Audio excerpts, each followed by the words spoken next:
Hey everyone, Michael O'Brien here. Today we're going to be taking our first look at Fahrenheit 451, a book test effect by Josh Zandman.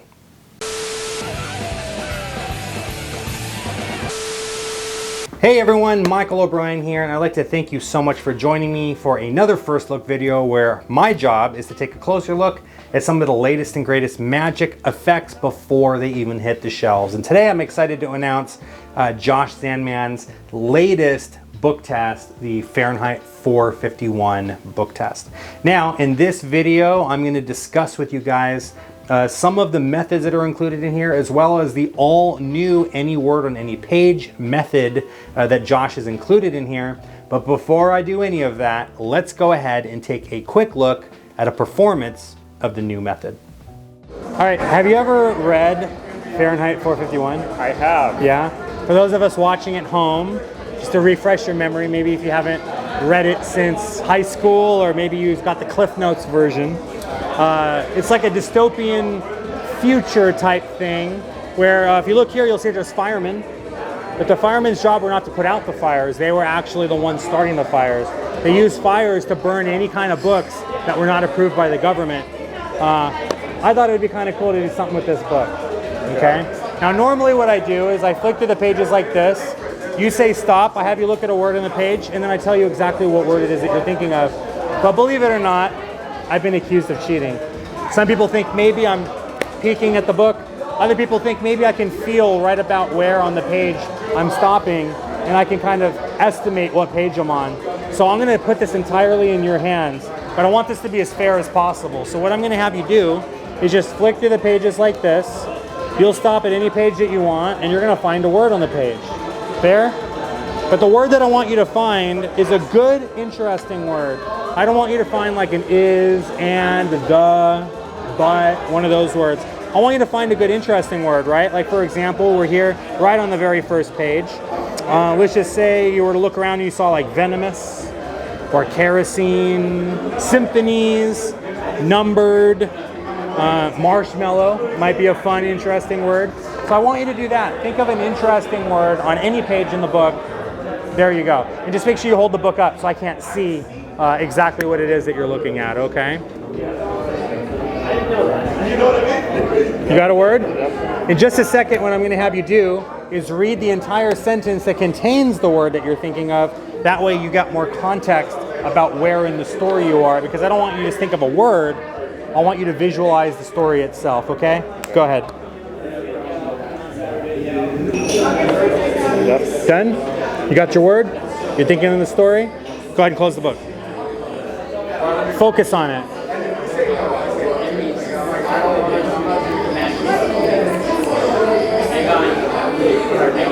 You're thinking of the word sleepwalking. Okay. All right, so you're probably asking yourself, what makes this book test different from any other book test on the market, as well as any other book test that Josh has put out himself? If you've been following Josh's work closely over the last year or so, you've noticed that Josh has been putting out a number of book tests with this unique method that he likes to call the Holy Grail method. Now, the Holy Grail method has evolved over time, and it has changed little by little, starting with the 1984 book test and now culminating with this Fahrenheit 451, where in my opinion, this is probably the most streamlined version of the method. The original variation of the method required the magician to memorize 20 different long words, and this version requires you to memorize 8. And that's only if you want it to be a completely fair choice of any page. What you could also do is you could tell them to look at just the left page or just the right page, and now you only have to memorize 4 words if you do that. And I highly recommend you memorize all 8 because it makes this super fair. But this is really how it goes. It's so simple. You have the spectator flip to any page that they want. This isn't a force. You have them look for any word on the page that they want, and of course you want to tell them to look for a word that stands out to you. Not like an is, and, the, but, short 3 or 4 letter word. You want them to find a good word. So they're looking at a word now, And now all you're going to do is tell them, I want you to read the entire sentence in your mind that contains the word that you're thinking of and visualize an image of what is going on. This is going to give you a little bit of context about the word and give me something more to work with when it comes to me trying to figure out which word it is that you're thinking of. So the spectator reads the sentence in their mind, they close the book, and you immediately know exactly which word it is that they're thinking of. You don't have to ask them a single question. There's no fishing, no forcing, no guessing. They don't write anything down. You don't have to peek at anything. It really is just that clean. They open to a random page in the book. They look at any word on any page in the book, and they just have to read the sentence in their mind that contains the word that they're thinking of, and they close the book, and you reveal the word for them. It really is that easy. That is the all new any word on any page method, the method that we just saw in the performance.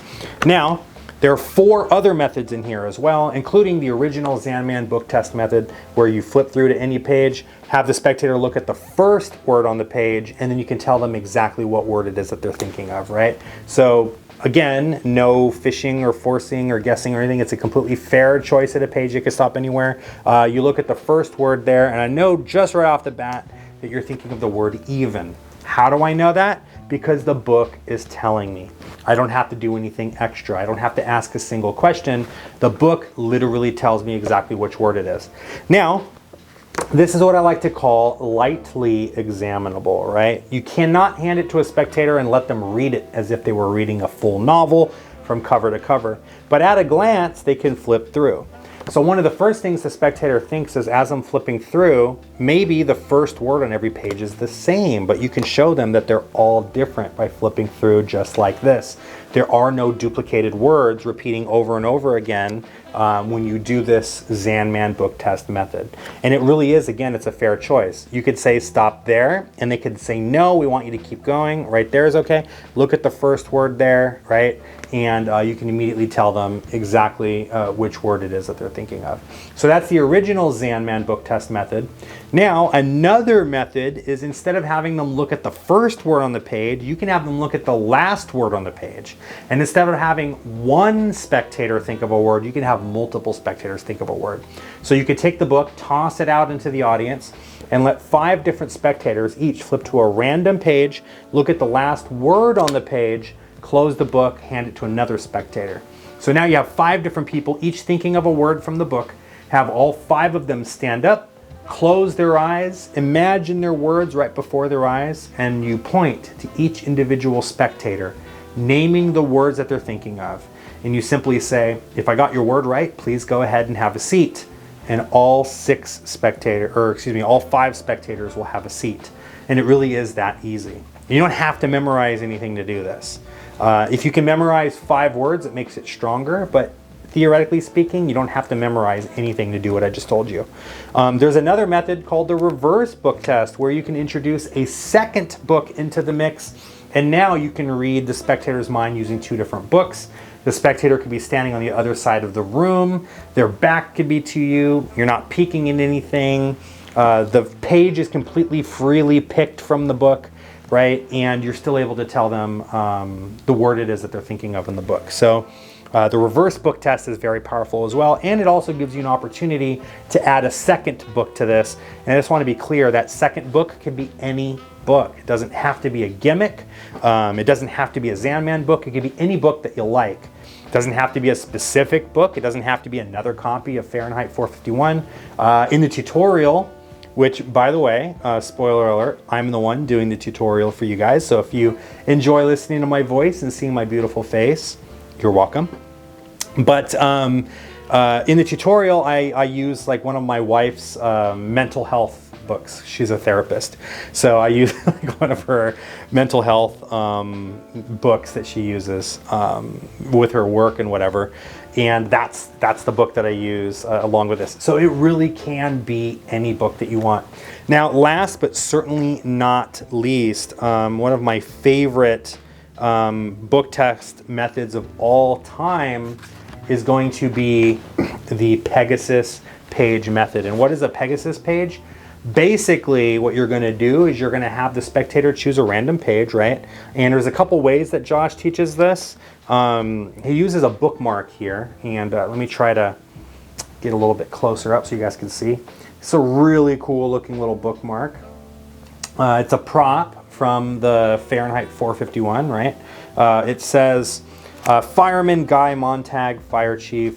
This service card certifies that the holder of this card is an active fireman and has the power to confiscate and destroy banned material. In the universe of this book, firemen are not putting out fires, they're actually using fire to destroy, right? So it's kind of interesting, kind of a dystopian sort of thing.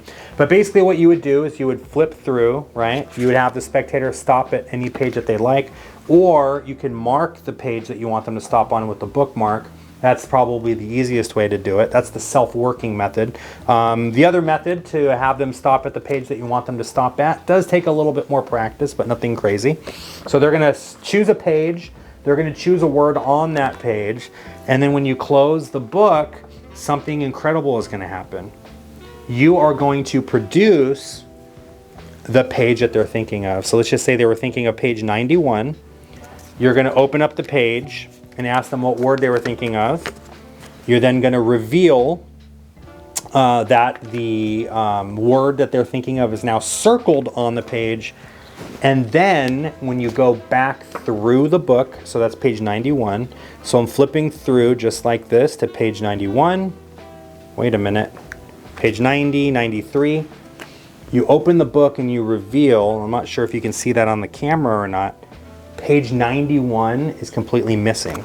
And then when you go to put that page in the book, not only is it the same page that they were thinking of, but it is actually the page that they were thinking of because it fits perfectly inside of the pages. And just the Pegasus page plot is so cool. You can produce this page from anywhere. This can appear inside your wallet, your pocket, your shoe, in the back of the room, inside of someone's bag. It doesn't matter where you want the page to appear. You can make that page appear without having to do any extra work because it's all set up from the start. So it's super cool, so much fun to perform. What do you receive inside the set? You receive the book, you receive the bookmark, you receive the Pegasus page. You also receive a PDF digital copy with a bunch of additional information and little tips and tricks and hints and cheats for you guys to make this as powerful as possible. Again, on behalf of myself and on behalf of Josh Zandman, thank you for watching this first look video. If you guys have any questions for me, you're welcome to go ahead and leave a comment in the comment section below. I'll be more than happy to answer any questions that you have. If you guys have any questions for Josh, or if you want to join a community of people that own a bunch of Zandman book tests that you can bounce ideas off of and whatnot, I would highly recommend joining the Zandman Book Test group on Facebook. Josh is in there, I'm in there, and like I said, a whole community of people that just love the Zandman Book Test, that would love to share their ideas with you and answer any questions that you have about any of Josh's book tests. At the time of making this video, I don't even know how many book tests he has now, at least 20, maybe 30 books. So you can pick any of Josh's book tests and you can't go wrong with them. They're all incredible. But this one so far is one of my newest favorites because it has the Pegasus page method. The book itself is really cool. The cover is beautiful. I'll let you guys have a closer look at that there. And the Holy Grail method, that any word on any page method, is absolutely killer. It's self-working. You don't have to do anything. You just have to memorize 8 words. If you can do that, you have a miracle here to perform. But anyway, I'm Michael O'Brien. Thank you so much for watching today's first look. I'll see you in the next video. Take care.